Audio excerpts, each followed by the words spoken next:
TV நேயர்களுக்கு வணக்கம். இன்றைய மதிய நேர பிரதான செய்திகள். முதலில் தலைப்புச் செய்திகள்.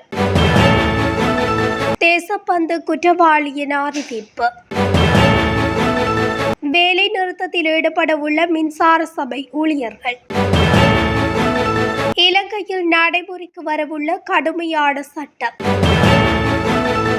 7 மாத காலப்பகுதிக்குள் கையும் களவுமாக சிக்கிய அரசு அதிகாரிகள். எரிபொருள் வரி தொடர்பில் அரசாங்கத்தின் அதிரடி அறிவிப்பு.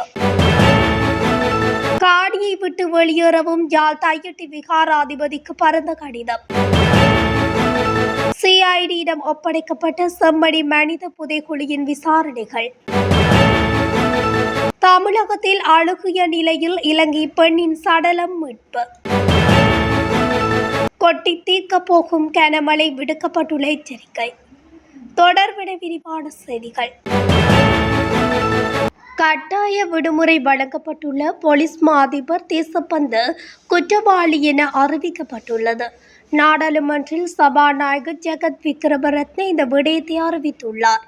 தேசப்பந்து தென்னக்கோன் தொடர்பில் விசாரணை நடத்திய ஆணைக்குழு விசாரணை அறிக்கையை நாடாளுமன்றத்தில் சமர்ப்பித்துள்ளது.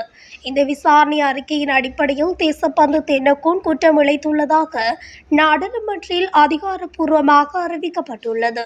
தேசப்பந்து தென்னக்கோனை பதவியிலிருந்து நீக்குமாறு விசாரணை ஆணைக்குழு பரிந்துரை செய்துள்ளதாக சபாநாயகர் ஜெகத் விக்ரமரத்ன தெரிவித்துள்ளார். கடந்த ஏப்ரல் மாதம் தேசப்பந்து தென்னக்கோனை பதவி நீக்கம் செய்வது குறித்து ஆராய்வதற்காக 3 பேர் அடங்கிய ஆணைக்குழு நிறுவப்பட்டிருந்தது. உச்ச நீதிமன்ற நீதியரசர் பிரீத்தி பத்மன் சூரசேன தலைமையிலான ஆணைக்குழுவினர் தேசப்பந்து தென்னக்கோன் ஒரு குற்றவாளி என அறிவித்துள்ளது. இலங்கை மின்சார சபையின் ஊழியர்கள் இன்று வேலை நிறுத்த போராட்டம் ஒன்றை மேற்கொள்ள உள்ளதாக அறிவிக்கப்பட்டுள்ளது. உத்தேச மின்சார சபை சட்டமூலத்தை திரும்ப பெற்றுக்கொள்ள வலியுறுத்தி இலங்கை மின்சார சபையின் ஊழியர்கள் இன்றைய தினம் சுகவீன விடுமுறை போராட்டம் ஒன்றை மேற்கொள்ள உள்ளதாக அறிவித்துள்ளனர். மின்சார சபை ஊழியர்களின் ஒருங்கிணைந்த தொழிற்சங்க சம்மேளனம் நேற்று நடத்திய ஊடக சந்திப்பில் இந்த அறிவிப்பு வெளியிடப்பட்டுள்ளது. குறித்த தொழிற்சங்க போராட்டத்துக்கு இலங்கை மின்சார சபையின் பொறியியலாளர்கள் சங்கமும் ஆதரவு தெரிவித்துள்ளது. இலங்கை மின்சார சபையின் 28 ஊழியர் சங்கங்கள் இந்த எதிர்ப்பு போராட்டத்தில் கலந்து கொள்ள உள்ளதாக அறிவிக்கப்பட்டுள்ளது. போக்குவரத்து குற்றங்களுக்காக நீதிமன்றங்களால் தற்காலிகமாக உரிமம் ரத்து செய்யப்பட்ட ஓட்டுநர்கள் அடுத்த ஆண்டு முதல் பயிற்சி வகுப்புக்கு அனுப்பப்படுவார்கள் என்று மோட்டார் போக்குவரத்து ஆணையாளர் நாயகம் கமல் அமரசிங்க தெரிவித்துள்ளார். பயிற்சி பாடத்திட்டத்தை முடித்து ஓட்டுநர் இடைநீக்க காலத்தை நிறைவு செய்த ஓட்டுநர்களுக்கு நீதிமன்றங்கள் ஓட்டுநர் உரிமங்களை வழங்கும் என ஆணையாளர் குறிப்பிட்டுள்ளார். போக்குவரத்து குற்றங்களை செய்யும் ஓட்டுநர்களுக்கான பாடத்திட்டத்தை அறிமுகப்படுத்த இந்த சட்டம் அதிகாரம் பெற்றிருந்தாலும் அது இன்னும் செயல்படுத்தப்படவில்லை. எனினும் தற்போது அதற்கான பாடத்திட்டம் தயாரிக்கப்பட்டு வருவதாக அவர் கூறியுள்ளார். செயல்பாட்டு திட்டத்தில் அதனை சேர்த்து 2026ஆம் ஆண்டு முதல் முன்னெடுக்க அமைச்சர் திட்டமிட்டுள்ளதாக ஆணையாளர் தெரிவித்துள்ளார்.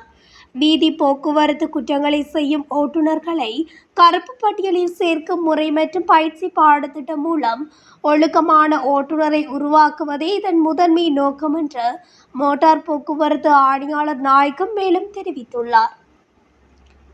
கடந்த 7 மாத காலப்பகுதிக்குள் லஞ்சம் பெற்ற குற்றச்சாட்டின் கீழ் அரசாங்க அதிகாரிகள் 31 பேர் கைது செய்யப்பட்டுள்ளதாக தெரிய வந்துள்ளது. நடப்பு ஆண்டின் தற்போது வரையான 7 மாத காலப்பகுதிக்குள் அரசாங்க அதிகாரிகளுக்கு எதிராக கிடைக்கப்பெற்ற முறைப்பாடுகளின் அடிப்படையில் லஞ்சம் மற்றும் ஊழல் மோசடிகளை தடுப்பதற்கான விசாரணை ஆணைக்குழு அதிகாரிகள் 44 சுற்றி வளைப்பு நடவடிக்கைகளை மேற்கொண்டிருந்தனர். அதன் மூலம் 31 அரசாங்க அதிகாரிகள் கைது செய்யப்பட்டுள்ளனர். கைது செய்யப்பட்டவர்களில் பாடசாலை அதிபர்கள், காவல்துறையினர் உத்தியோகத்தர்கள், தொழில் திணைக்கள உத்தியோகத்தர்கள், மோட்டார் போக்குவரத்து திணைக்கள அதிகாரிகள் உள்ளிட்ட பலரும் உள்ளடங்கியுள்ளனர். இதற்கிடையே லஞ்சம் மற்றும் ஊழல் மோசடிகளை தடுப்பதற்கான விசாரணை ஆணைக்குழுவுக்கு நடப்பு ஆண்டில் மட்டும் 2138 முறைப்பாடுகள் கிடைக்கப்பெற்றுள்ளதாகவும் அதன் அடிப்படையில் மேலதிக விசாரணைகள் மேற்கொள்ளப்படுவதாகவும் அறிவிக்கப்பட்டுள்ளது. இலங்கை பெட்ரோலிய கூட்டுத்தாபனத்தின் பழைய கடன்கள் முழுமையாக செலுத்தப்பட்டதும் எரிபொருள் லீட்டருக்கு விதிக்கப்பட்டுள்ள 50 ரூபாய் வரி நீக்கப்படும் என மின்சாரம் மற்றும் எரிசக்தி அமைச்சர் குமார ஜெயக்கொடி பாராளுமன்றத்தில் இன்று தெரிவித்துள்ளார். கடந்த அரசாங்க ஆட்சியின் போது திரைசேரிக்கு இலங்கை பெட்ரோலிய கூட்டுத்தாபனம் மொத்தமாக 884 பில்லியன் ரூபாய் செலுத்த வேண்டியிருந்ததாக தெரிவித்துள்ளார். அந்த கடனை தீர்க்கவே 1 லிட்டர் எரிபொருளுக்கு 50 ரூபாய் வரி அறிமுகப்படுத்தப்பட்டதாக அவர் சுட்டிக்காட்டியுள்ளார்.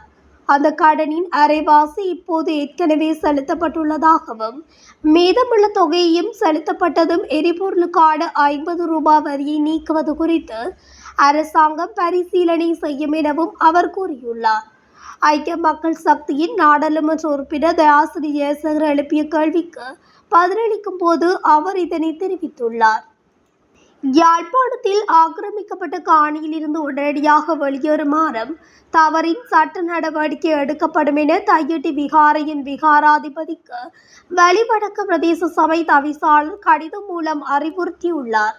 தையிட்டியில் உள்ள தனது காணியில் அடாத்தாக சட்டவிரோத கட்டிடம் ஒன்றினை அமைத்து வருவதாக எமக்கு ஒருவர் முறைப்பாடு அளித்துள்ளார். எனவே முறைப்பாட்டாளர் குறிப்பிட்டுள்ள காணியில் தங்களுக்கு சட்ட ரீதியான உரித்து காணப்பட்டால் அவற்றுக்கான ஆவணங்களை பிரதேச சபையில் சமர்ப்பிக்கவும்.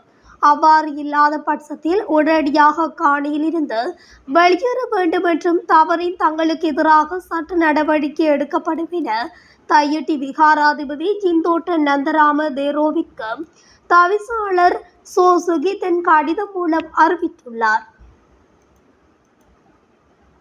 யாழ்ப்பாணம் செம்மணி சித்துப்பாத்தி மனித புதைகுழியின் விசாரணைகள் நேற்று முதல் காவல்துறையினரிடமிருந்து குற்றப்புலனாய்வு திணைக்களத்திடம் ஒப்படைக்கப்பட்டுள்ளதாக அறிவிக்கப்பட்டுள்ளது. குறித்த விடயத்தினை பாதிக்கப்பட்டவர்களின் சார்பில் முன்னிலையாகும் சட்டத்தரணி VS நிரஞ்சன் தெரிவித்துள்ளார். செம்மணி சித்துப்பாத்தி மனித புதைகுழியின் 2ஆம் கட்ட அகழ்வின் 16ஆம் நாள் நேற்று ஆரம்பிக்கப்பட்ட நிலையில் நேற்றைய அகழ்வின் போது மேலும் 7 எண்புக்கூட்டு தொகுதிகள் அடையாளம் காணப்பட்டன.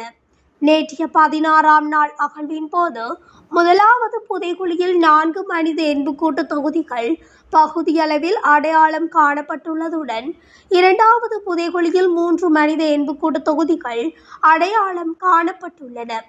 ஏற்கனவே குறித்த பகுதியில் இருந்து 65 எண்புக்கூட்டு தொகுதிகள் இதுவரை மீட்கப்பட்டுள்ளன. தொடர்ந்து 17வது நாளாக அகழ்வு பணி இன்றைய தினம் முன்னெடுக்கப்பட்டுள்ளமையும் குறிப்பிடத்தக்கது. தமிழகத்தில் இலங்கை தமிழ் அகதி பெண்ணொருவர் சடலமாக மீட்கப்பட்டுள்ளார். குறித்த பெண்ணின் சடலமானது நேற்று காலை கவுத்தூர் பகுதியில் உள்ள வீட்டில் அழுகிய நிலையில் மீட்கப்பட்டுள்ளது. அவர் இறந்து 2 நாட்களுக்கு மேல் ஆகியிருக்கும் என தமிழக காவல்துறையினர் தெரிவித்துள்ளனர். இலங்கை தமிழர் அகதிகள் முகாமைச் சேர்ந்த 38 வயதுடைய கணேசமூர்த்தி சரஸ்வதி என்பவரே உயிரிழந்துள்ளார். எனினும் அவரின் மரணத்துக்கான காரணம் இன்னும் கண்டறியப்படவில்லை. இந்நிலையில் பிரேத பரிசோதனைக்காக சடலம் கீழ்ப்பாக்கம் அரசு வைத்தியசாலைக்கு அனுப்பி வைக்கப்பட்டுள்ளது. சப்ரகமு மாகாணத்திலும் நுவரெலியா, கண்டி, காலி, மாத்தறை மற்றும் களுத்துறை மாவட்டங்களிலும் சில இடங்களில் 75 மில்லிமீட்டர் அளவான பலத்த மழை பெய்யக்கூடும் என தெரிவிக்கப்பட்டுள்ளது. குறித்த விடயத்தை வளிமண்டலவியல் திணைக்களம் இன்று வெளியிட்டுள்ள அறிக்கையில் குறிப்பிட்டுள்ளது. மேல் சப்ரகமுவ மற்றும் மத்திய மாகாணங்களிலும் காலி மற்றும் மாத்தறை மாவட்டங்களிலும் அவ்வப்போது மழை பெய்யும் என தெரிவிக்கப்பட்டுள்ளது.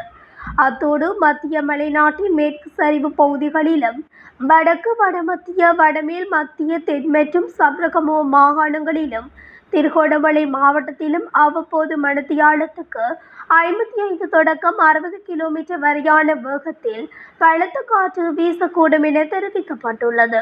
மேலும் இடியுடன் கூடிய மழை பெய்யும் போது தற்காலிகமாக உள்ளூர் மயமாக்கப்பட்ட பலத்த காற்று மற்றும் மின்னல் தாக்குதலால் ஏற்படும் சேதங்களை குறைக்க போதுமான முன்னெச்சரிக்கை நடவடிக்கைகளை எடுக்குமாறு தெரிவிக்கப்பட்டுள்ளமையும் குறிப்பிடத்தக்கது. இத்துடன் தமிழொலியின் இன்றைய மதிய நேர பிரதான செய்திகள் நிறைவடைகின்றன. தொடர்ச்சியாக செய்திகளை அறிந்து கொள்ள தமிழொலி ஊடகத்துடன் இணைந்தீர்கள். நன்றி, வணக்கம்.